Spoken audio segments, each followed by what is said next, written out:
Cheers. Thank you. All right. Good evening, everybody. It's a pleasure to be here. I'm the CEO of a company called AppInChina, which helps foreign companies to publish their apps in the Chinese market. And speaking this evening, just some advice or steps to help ensure that your startup succeeds.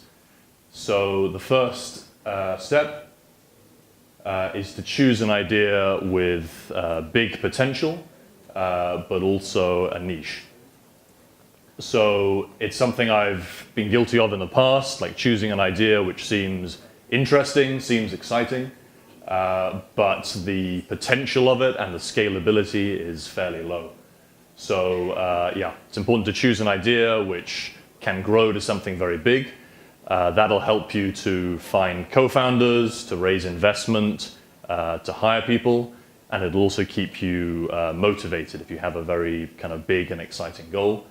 A niche, of course, is important, so you focus on something which is relatively easy to achieve and where you're not competing directly with established companies. All right, next. Next, please. All right. The second is something else I've also been guilty of in the past, which is to not share your ideas. So basically, I think it's a pretty common trait with many people who are starting a company. They have an idea, they believe it's a kind of amazing, unique idea which nobody else has thought of, and they want to keep it a secret. And that's obviously a very, very bad idea.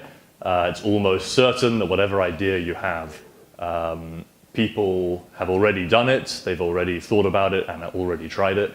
And if you can't see that service or product in the market, it means that most likely there's a very good reason for that. So of course, it's much, much better to be sharing your ideas basically as widely as possible.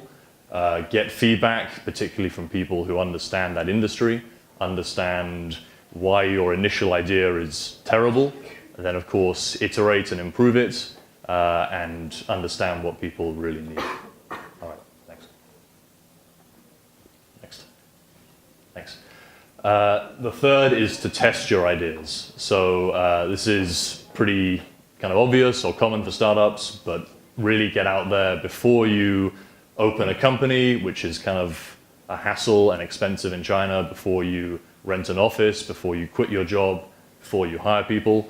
Just get out there and test. If it's a service, perhaps you open up a website, create a WeChat account or something, and get people to get in touch with you.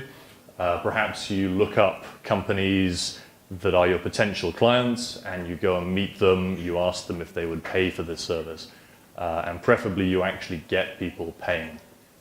Before you do anything else, really make sure there's there's a demand for your idea. Next. Fourth, we just had Ilya advising us on, so I won't focus too much on this. But yeah, focus is definitely extremely important. You can have lots of different ideas when you're first thinking about the ideas. You can test them out in short, easy, cheap way. But when you actually decide you choose the one that you're going to focus on, then that's the one, and you stick with that. And not get distracted by all of the other kind of exciting opportunities around you. It's very exciting. You see a huge number of opportunities, particularly here in China. But if you lose focus, then you do 2 things or 3 things not very well, instead of one which you really, really do extremely well. And the same applies when you actually open your company. It's also tempting to do a new exciting thing, a new service, for example, and then do a second and a third without really, really getting the first one completely sorted. Next week. The fifth is working with others. It's obviously essential if you're doing any kind of business, really. But being an entrepreneur can, as you probably know, be pretty lonely. And I guess particularly in China, where you don't have usually your family, if you're a foreigner, or your kind of friends from back home. And so especially, I mean, I started my business from my apartment, and it's just very, very important to get out there and meet people. I'd say particularly good idea to go and find a co-working space, maybe a friend's office or something like that, and to be outside of your home, be out there working with other people. And of course, it's a good way to find opportunities, to meet co-founders, investors, or people to hire. Next. The sixth is to find great people.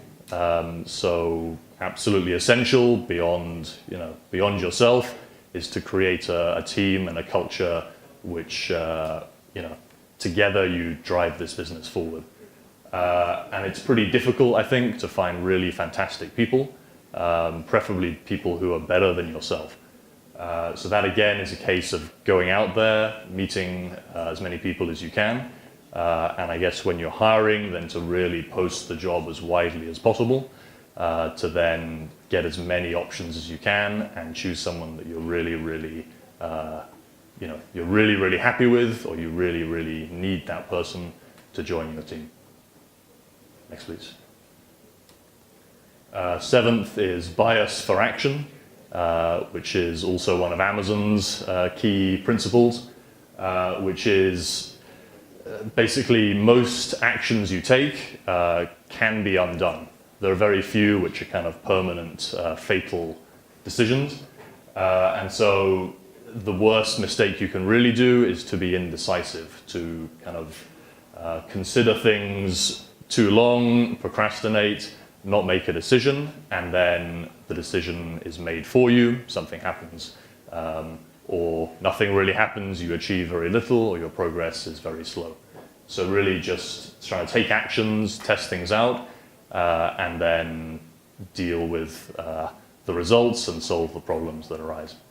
And the last step, next please, is to keep on learning. As I guess Tim and Sam just now were saying, how important it is to, well, how much of a startup is initially at least based on yourself, and how it's important to keep on improving yourself, to keep on learning, and that can be through reading, perhaps through writing to kind of get your thoughts more clear, attending events like this, of course, and to keep on improving yourself and learning new ideas for your business. And then finally, that's it. Thank you for listening.